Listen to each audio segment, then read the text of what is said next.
Hi, it's Martin for Steffi Ball Promotions TV.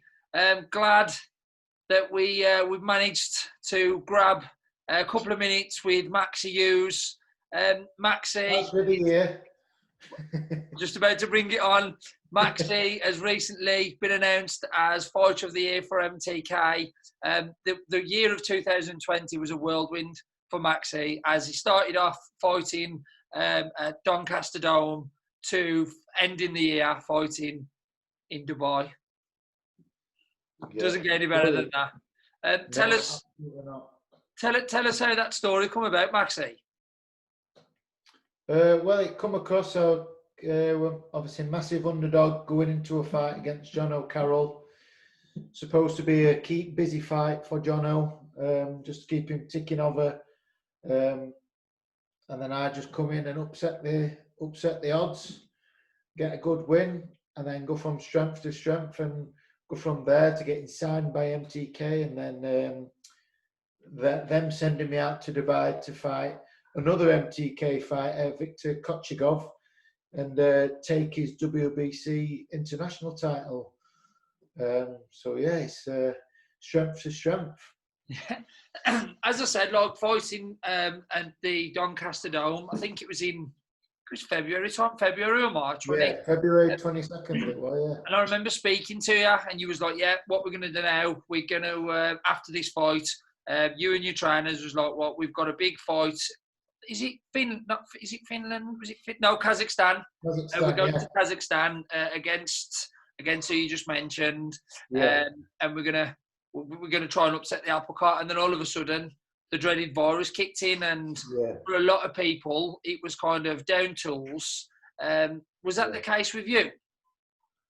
Sort of, yeah. Like we had to close the gym down. We all had a bit of time out at gym, but I did keep doing bits of training and running and exercising at home, as you know, as a lot of people did, and we had that feeling, not knowing what if a fight was going to happen or whatever. Then Steffi texted me about the opportunity to fight John O'Carroll. So jumped at it, and then luckily I'd the gym, Sean and Josh had opened the gym back up. So so we were in, and we had about 7 weeks notice to train. But like I say, I'd been doing some running and training, so I wasn't in bad shape going into the gym. So 7 weeks were loads of time to prepare and ready. So yeah, took my chance, and it paid off. And it certainly paid off, because I remember watching that fight. I remember like there's quite a few of my pals, and there was like, what do you think of Max's chances? And I think everyone was the same. Jono was coming off the victory against Quigg, and everyone was there thinking, is Maxi there just for the payday? But I think after 2-3 rounds, you could actually see that you was there for a reason, and you was meant to be there, because you fought your heart out. And when you got the victory, it was like, I think the celebration was more of, I don't think it was more of like, yes, I think it was more of a relief that you made it, because there's been times in your career where it just you fell short just that little bit, or you've been on the wrong decision. Even in the close fights, it's sort of always gone the other way, and it is disheartening, and it took some serious resilience to think, right, my time will come, let's get back in the gym, let's keep training. But yeah, it did feel like the resilience and hard work had just thought, yes, it's finally gone my way for a change. So yeah, it was like a relief, because I thought I'd won, and I knew I could win, but it was just nice to get that your name read out and your hand raised at the end of it. It's like, finally I've done what I know I could do, and what I'm capable of doing. So that's how I did feel, yeah. And to be fair, when you watch that fight, a lot of people, if you're a boxer and you lose a fight, you ask for the rematch straight away. But Jono didn't really ask for the rematch, didn't really go about the rematch. You think that was because he realised that you was more of a game opponent than what he actually thought you was, or? Maybe there could be that, or could be that I think because it was sort of on Jono's side, maybe he thought we'll keep busy fight, because the fight was agreed a catch weight, because Jono's super featherweight, and obviously I'm a lightweight, so the fight was made at a catch weight of 9'7", sort of just under lightweight, but I tried to make lightweight and I couldn't do it. That's why I did move up from super featherweight a couple of years ago, because it was too hard for my body to make, and I didn't feel good. Didn't feel good making super featherweight. So we managed to get the fight pushed up to lightweight for a catch. Well, not catch weight. We got it above the catch weight, so we did have a proper lightweight fight.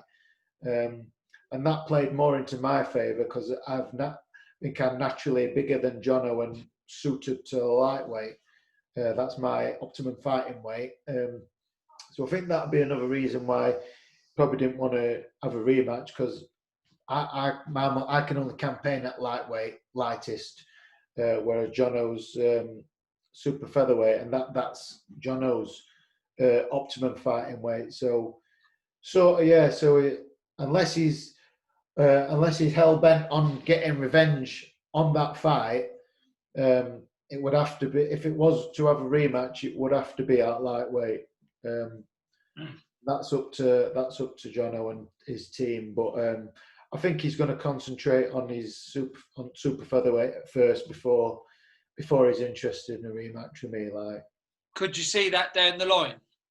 Maybe in a couple of years, if Jono himself outgrows super featherweight and he then comes up to lightweight, and if that's something he wants to pursue to try and get the revenge, well, yeah, I'd definitely be open to that, absolutely. But just for meantime, Jono's obviously staying at super feather, and I'm going to concentrate on lightweight and keep building off this momentum that I've got. Yeah, no. So then, all of a sudden, the victory against Jono, and then you get signed up by MTK. Every boxer in the UK is struggling to find fights, and there's you just getting snapped up by MTK. So it's just that the wheels just keep on turning, and then you get the fight in Dubai with the Kazakhstan opponent who you're meant to fight a couple of months back. Yeah, it's supposed to be March. I was supposed to originally fight him, yeah. And you went into that fight then as a potential favourite, whereas the first fight... I was still underdog going to Dubai. I was still the bookies underdog. But I think a lot more people knew...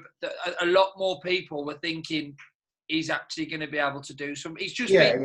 I knew I wasn't the underdog. I knew that I wasn't going over there. I knew that Victor couldn't beat me. But the best Victor can't beat the best Maxi Hughes. I knew that. It's just obviously bookies didn't know that. Like, they often get it wrong, and they produce these silly odds, as we're seeing a lot. Especially last year. It seems like I almost don't want to say the year of the underdog, but a lot of underdogs, or the so-called underdogs in the fights last year, came out on top, which is good for boxing. But I see it as more of the right person won on the night. As we've seen in boxing, when the crowds have been there, the hometown favourite gets the nod.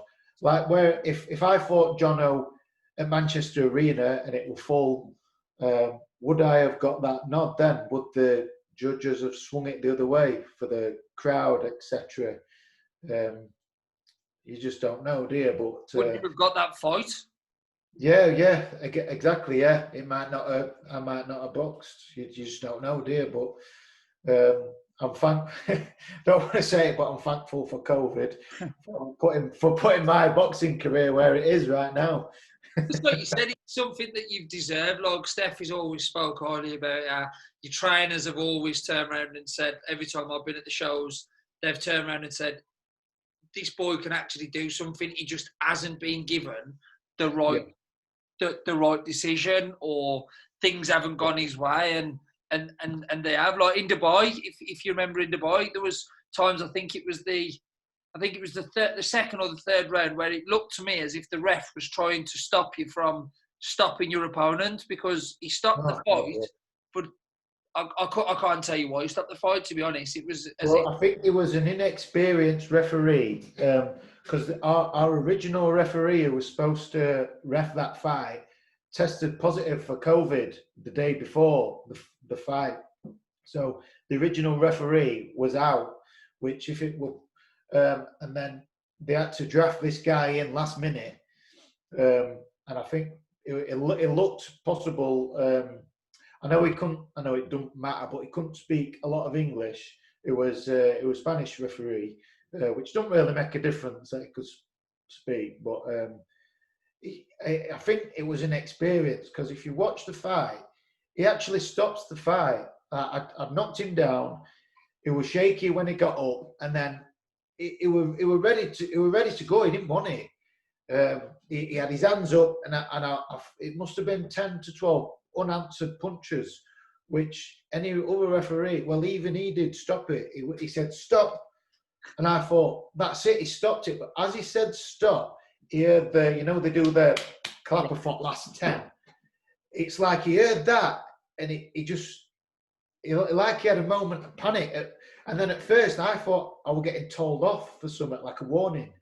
And when you watch it back, it's like, I didn't get told off for O, because I'd not done O. But he heard that last 10 clapper, and that split second give Victor enough time to just get a little bit more composure. And thing is, so I do think I was robbed of a stoppage, and there's certainly, as you've seen in boxing, a lot of more premature stoppages than that. I thought that should have been a legitimate stoppage. I knocked him down, he was hurt, he got back up and he just covered up. And I were hitting him with unanswered punches, and you could see he didn't want to fight.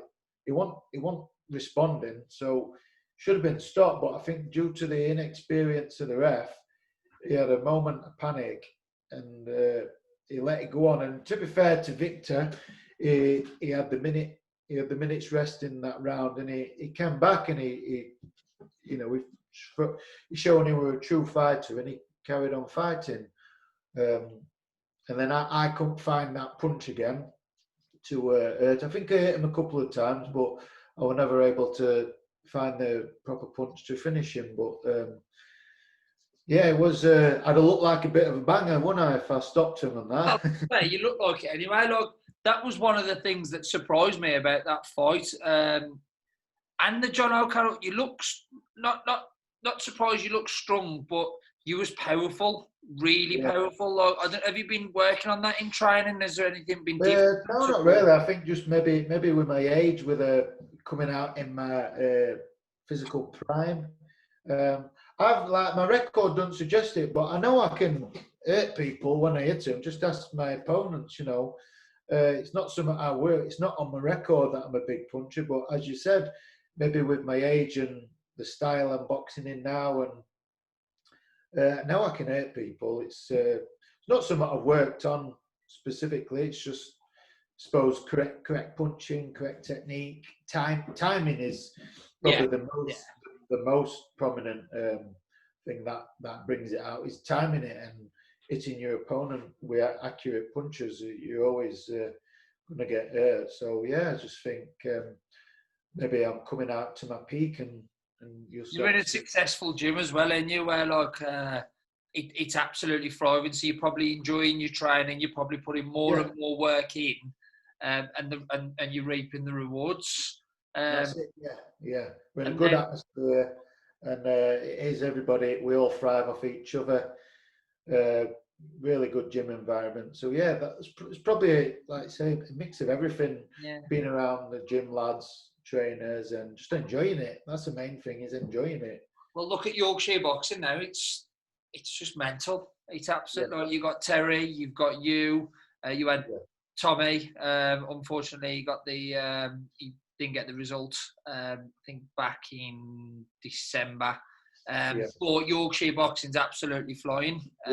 Hopefully this year we're going to see we are going to see more and more people get out. But then we go on to December, and your name's in the lights again as MTK Fighter of the Year. Mate, what an achievement, considering that 2020, you probably thought, right, I need to go to Kazakhstan and win. Literally, that in your head, but in December, you're sitting there with Fighter of the Year. What's that feel like? Oh, you know what it feels like. It's the same feeling as you get when we found out that Take That got back together, and that when Robbie and Gary met it up with each other. That's what it feels like. Oh, my wife will love that. Big fan of Take That, then.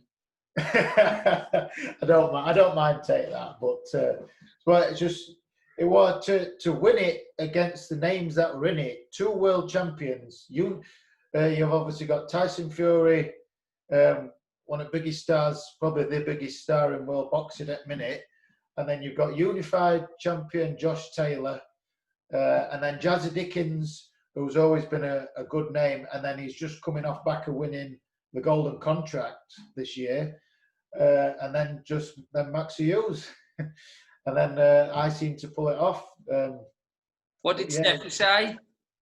Just seals off a great year for my boxing career. No. And what did Steffi say?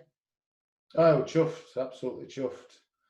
As I think everyone who supports me and who's a boxing fan, I had a lot of messages saying it were well deserved. The pat on back and everything. So yeah, it's humble experience. No. Well, congratulations, and like everyone else says, well deserved. And that leads us on to 2021. Have you got any kind of news that you can give anyone, or is there anything in the pipeline? Nothing yet. Still waiting. I do need to get onto Steffi's case to get onto MTK and get pestering them for a fight date. Although one of my mates did text me today and said, I think Lee Eaton from MTK did a Q&A on Instagram Live, and one of my mates did ask Lee when's Maxi back out, and Lee did say April, but I've not heard out yet, unless they've got something in plan that they're waiting to get sorted before they mention it to me. I'm not sure, but we'll definitely get onto MTK's case to try and find out. The thing is now, Maxi, like, you've got to be. Last year, you probably never thought you was going to get anywhere near a world title. With the way boxing was going, you needed the right opportunities, you needed the right victory. You're actually there or thereabout now. Is that me talking stupid, or is that actually in your mind to think? Yeah, definitely. The belt, the WBC International. I think I was a bit annoyed at first because Victor, obviously before we fought, Victor had that belt and he was ranked number 14 with WBC. So I thought beating him that would automatically take his place, but it never. I never went in. I ended up landing at number 16, and now I think because I've not boxed for a while, the rankings constantly change with recent fights. I think I've dropped to possibly number 17 now. So I need to get out and get a defence of my belt. So that should then push me into the top 15. But if we can get the right opponent, a highly ranked opponent, possibly the top 10, and then we're pushing on. Then we're working us way up the rankings with WBC and get them fights. Who would you like to go up against? Well, I'd love to go up against Devin Haney, who's got the full WBC world title. People are maybe looking and say, "Oh, you're not ready, you're not good enough," but you don't know until give me that chance, and I'll show you I can mix it with them. Obviously, a fight like that would bring best out of you. As we saw with Luke Campbell with Ryan Garcia. Luke was boxing really well up until he got hit with that body shot, and that body shot probably would have put most people down because that was a massive body shot. But as the hype, Ryan probably lived up to the hype that were around him, that he is going to be a superstar. But I'd be happy to fight him as well. I'd go in and, people would laugh and say you're not good enough, you're not ready, but you don't know, do you, until you get in there. And hope can change. You might have a bad night, you never know, do you? So I'd love that. I'd love that chance to go. I'd love to fight abroad again, like fighting in Dubai. I love the experience, and it's something I'd always want to do. And it were everything I thought it would be, and I enjoyed it. So I'd be happy to go to America, or I'd go to Dubai again. Just fight abroad. I enjoyed it. Yeah, no, definitely. It'd be nice as well, like if the world gets back to what it used to be, and you actually go abroad and you can take the family and you can have it. Yeah. Do you know, not so much before the fight, but after the fight. Yeah, that's what one thing I'd loved while I was there. I thought, I know my wife really wanted to go to Dubai. It's a place that she expensive, though, isn't it? You'd have come back she couldn't able to come. Yeah, so that'd have been nice to be able to maybe fly my wife and daughter out day before the fight, so they could maybe watch the fight, and then once the fight's done, is have a couple of days or a week to enjoy it and relax and really have that downtime recovery. Like, no, 100%. Well, it will. I think this year, hopefully, it'll sort itself out. There's some big fights coming in 2021. So you never know. You could be on the undercard of Garcia versus Tank, or like you said, you could be an opponent.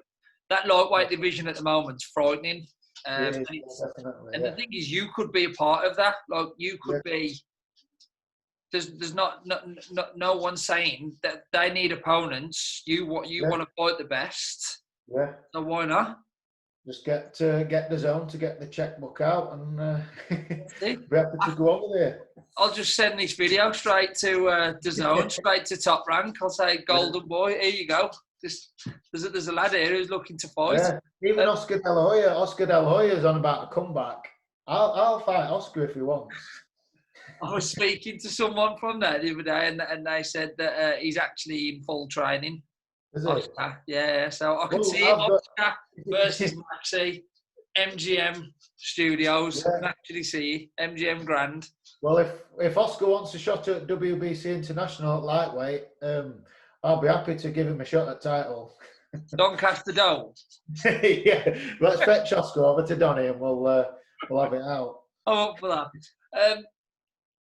Tyson Fury versus Anthony Joshua. It's the fight that's on everyone's lips. Literally, everybody wants to see that fight. Yeah. How do you see that fight going? Do you see it happening as well? I maybe could. I think both fighters want it. It just depends on, hopefully the promoters can work together. I know MTK have got a good relationship with sort of all the promoters. Fury being with MTK, it's down to Sky Sports and Eddie if they can sort out the numbers and obviously both fighters, they don't need the money. They're both millionaires, so surely it shouldn't come down to who's getting paid most, who wants this money. It should be down to the fighters' pride, which I think they both do want it. I don't think it's about money. It's about finding out who is the best. And if it does happen, I back Tyson Fury. Me, I think his boxing ability is just it's unbelievable for somebody his size and what he can do. When he boxed years ago, when he boxed Martin Rogan, he boxed the entire fight southpaw, and he looked good doing it. And what he's done with Wilder, and not only that, I think it was yesterday, he liked one of my posts on Instagram. So, so of course I'm going to back Fury. to be fair, I think I think that's a great fight. I've always said I think Joshua is better than what people think. I think he'll make more of a fight. Never said he'll win, but I think it'll be competitive. But I think the best Tyson Fury, when I realised Tyson Fury was the real deal, was when he beat Chisora the second time. When he absolutely... He did it with ease, didn't he? Yeah. Played with him, toyed with him. Considering a couple of years back they'd gone in that rematch, that's when you could see that Tyson Fury had gone to other levels. AJ has fought all his mandatories, whereas Tyson's Yeah. only really fought Deontay Wilder. I know that he's the biggest name in boxing, but Yeah. do you think that could play some kind of part? I think what might play a part is we've seen Wilder has been biggest puncher in heavyweight, well, biggest puncher in boxing for a recent while. He's put everybody to sleep except for Tyson Fury. He hit him with his biggest right hand and left hook, and it looked like he were out, but he rose from dead, and he wasn't affected by it at all. And then he actually got up and he took the fight straight back to Wilder. And then in that rematch, when Fury beat him, again, the Wilder's punches were just bouncing off Fury. So it shows not only has he got the boxing ability, he's able to take a punch. So what can Joshua do? Obviously, Joshua's a bigger puncher, but is he as a bigger puncher as Wilder? And we've seen Fury, if he does get it with a big shot, he just gets up. He's got an unbelievable punch resistance and chin. So if Joshua hits him with his best, is it gonna be enough? Tyson might just get back up and carry on boxing and take it to him. So yeah, it's probably one of the biggest fights in boxing that needs to be made for the boxing world to see. And you never know, you could be on the undercard. Yeah, chief support. Just keep messaging him, keep liking his Instagram and messaging him, and hopefully we'll be able to sort you out. But no, Maxi, thank you very much for joining us on Steffi Bull Promotions TV. It's been a wonderful year, 2020. Your family's well, you're safe. Hopefully 2021 can provide a couple more wins, and then you do get that world title shot, and that's your dream come true then. That's it. Mortgage paid off, and I can retire. No, Maxi, thank you very much, and make sure you stay in touch. And then after your next fight, we'll get you back on, and we'll keep following that journey. Thank you. Thanks for your time, pal. Thanks, mate. Cheers, mate. Take care, pal. Bye.